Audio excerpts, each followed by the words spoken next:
খাবার নিয়ে চলে আসছি, খাবো।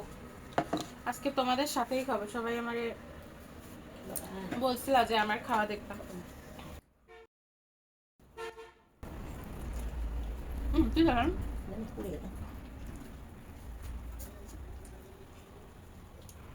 বেগুন লম্বা করে ভাজি করছিলাম, কিন্তু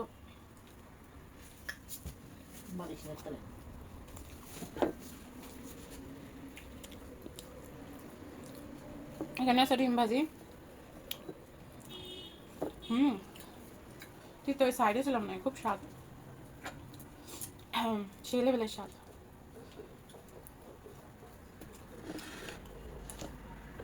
হুম হুম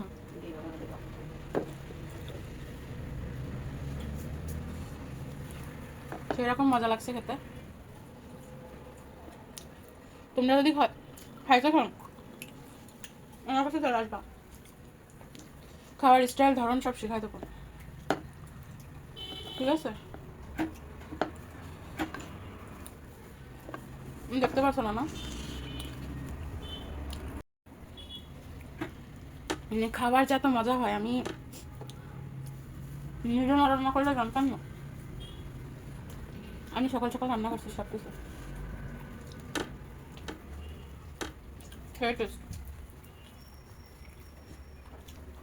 এখন খাওয়া ছাড়া লাইফে আছে কি? ডিম ভাজিটা দেখো, সেই সুন্দর, হয়তো রকম মজা।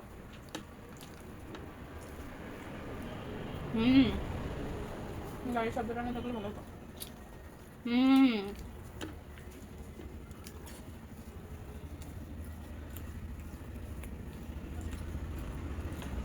বিশ্বাস করো, তোমরা যে আমার খাওয়ার ভিডিও দেখতে চাইছো, আমার খাওয়ার ভিডিও দেখে আবার বলো না তোমাদেরও খাইতে ইচ্ছে করতেছে। হ্যাঁ হ্যাঁ, খাইতে ইচ্ছে করলে চলে আসবা। আর আম্মু খাইতে পারে না বেশি, খুব কম খাই।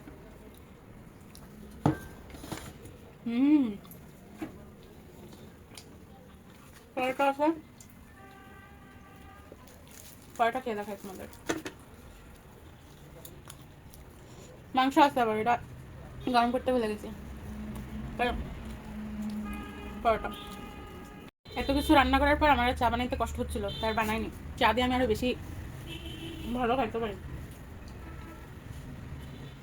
বুঝছো?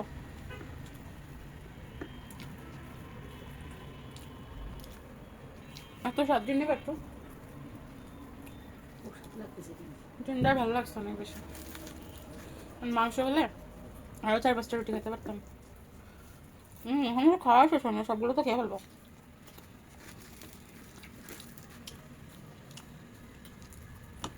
এখন থেকে তোমরা যদি বলো খাওয়ার ভিডিও দিতে, দিব,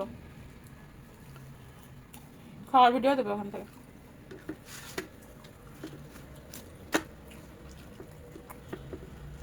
বেগুন ভাজি আর রুটি যে খাইছে সেই জানে রে।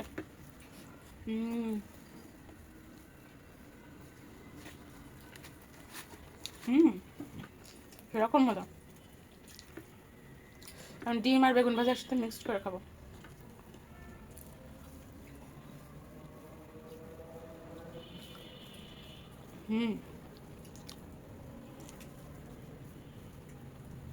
সকাল সকাল আমার খাওয়া দেখে তো পাগল হয় না, বুঝছো?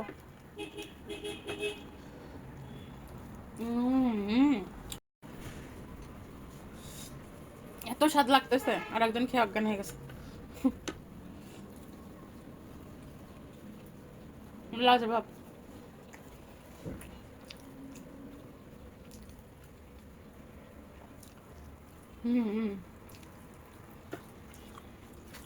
কি বলবো, এত ভালো লাগতেছে ডিম ভাজিটা, নিজে করছি তো। তোমরা বলবা প্রশংসা করতেছি না, অনেক ভালো হয়েছে।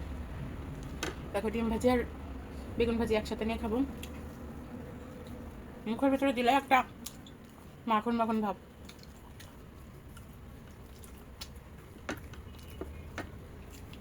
তো ঝাল পেঁয়াজ মুখের ভিতর দিলাম, একটু ডিম, উফ সেই স্বাদ।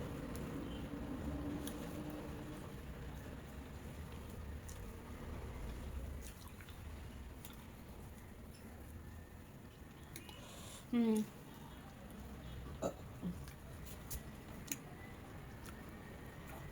সে মজা